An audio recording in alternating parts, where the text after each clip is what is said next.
I think you just got to be able to run base stuff and get it in. You have to be able to block. Just speaking for us, I can't speak for everybody. Um, our basic stuff has to be a little better so we get more yards on just our basic stuff. It just means we need to block a little better, run a little better. Um, you always go into game with some schemes to try to scheme something into the end zone. Obviously, there was a 9 overtime game in the league. I don't think you ever have enough for something like that. Um, but you can't have 20 of those, or you're wasting a lot of time practicing on that. So I think really it comes down to just being efficient in what you do and being a little better at it. You talked some There's last good week. defenses in the league, though. I mean, Yeah. You talked some last week about just sort of your setup for the bye week. What did you think of your guys when you got them back today, and how much of a jump did you get on Purdue then over the last couple of days with staff? yeah, as a staff, we got a lot of time to watch them. Obviously, then we watched the Wisconsin game yesterday several times, and it helps. Thought the guys had more of a spring in their step again.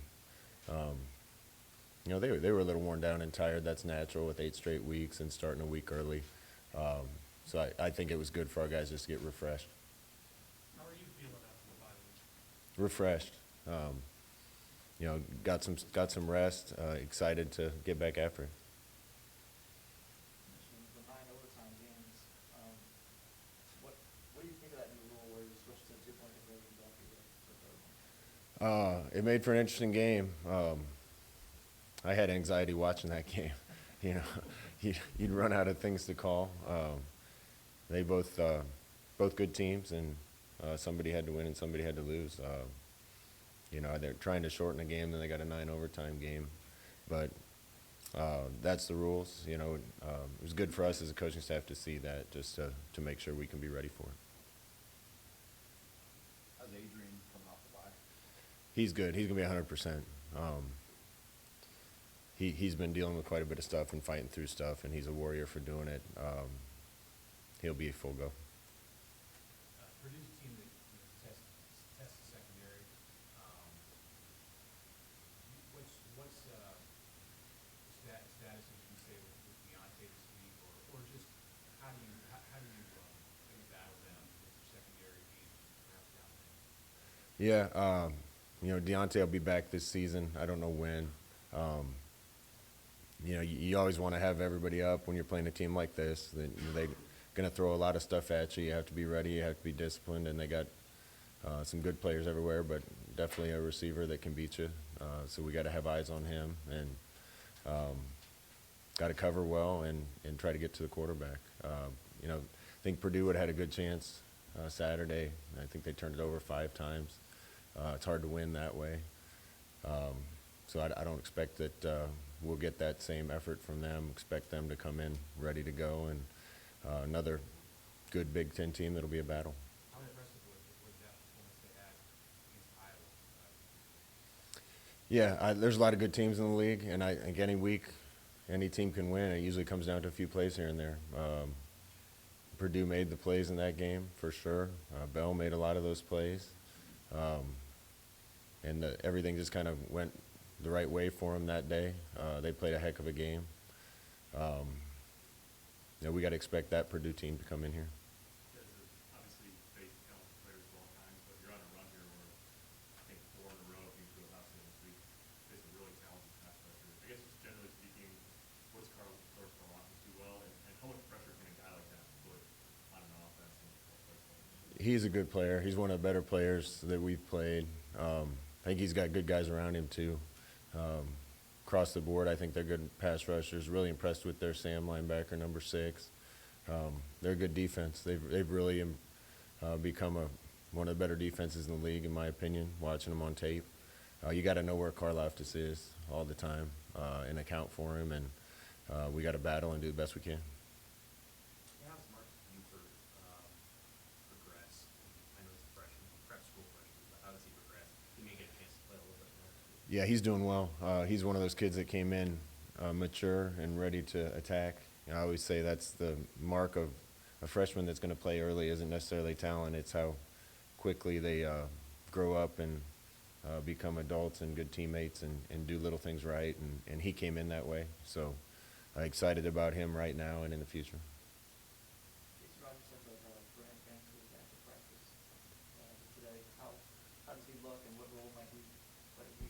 Yeah, Brant's back. That's good. Always good to have more guys that have played and can do it. Um, so we'll see where he factors in going down the stretch.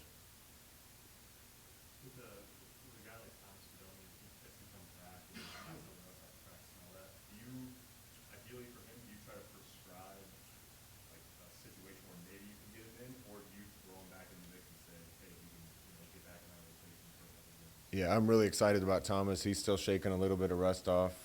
He's missed a lot of reps in some of the stuff we're doing. When he's ready to play and gives us as good or better chance to win as the other guys, he'll be out there. So he's got a really bright future, and we'll see how quick that comes. How much ground did you guys cover on the recruiting trail, and what kind of feedback you get being out on the road for the first time in a long time? Yeah, it's great. How many days did you say it was? They go over 620 days. 620 days. All the coaches hit the road. I went to high school in a game.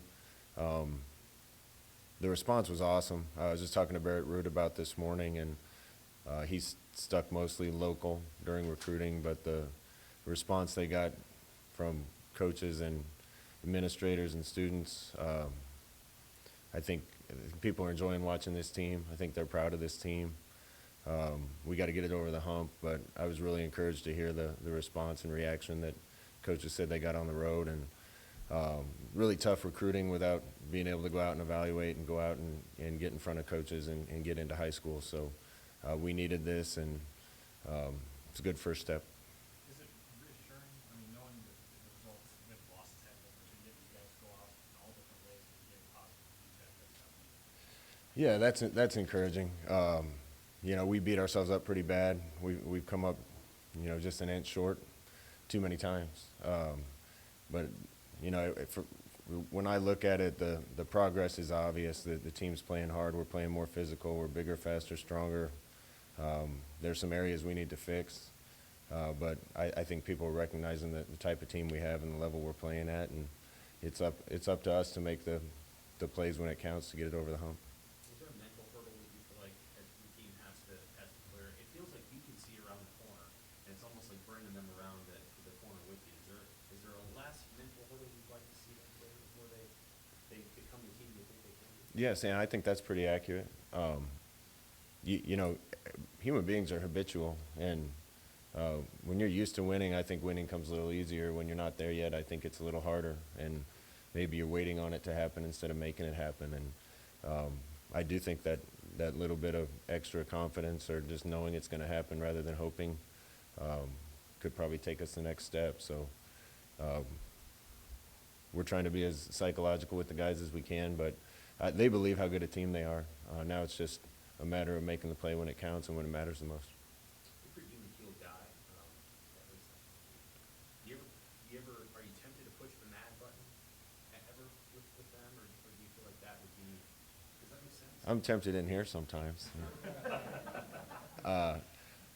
No, we don't let you guys into practice for a lot of reasons. That's one of them, because we do hit the mad button sometimes. I hit it on Wednesday. I put him in a lot of situations Wednesday with simulating the game on the line just to try to help them experience that even more. Not that we haven't done that before, but just continue to try to put them in competitive situations. This one matters. Can we count on you when it counts? We did a lot of really good things. We did a couple dumb things, and I wasn't happy about it. So there's a time and a place for that. And certain coaches we have on staff are better at hitting the mad button than others. But they're getting the players to play hard. This team believes how good they are, and we got another really good opponent coming in here, so we get another chance. There's a certain former head coach here, who used to say desire for game day, like it right on the field, right at that moment. Do you find that to be unproductive to lose it at that moment during the battle? Yeah, I think in general, I don't want to comment on anybody before me, but I think in general a team takes on the characteristics of its leaders. Leaders that are players, leaders that are position coaches, and leaders that are head coaches. And if leaders aren't staying cool, then it's hard for the team to stay cool. So I think game day is the time you should feel confident in the preparation. You should feel ready, and that's probably when you should be your calmest while being really fired up to play.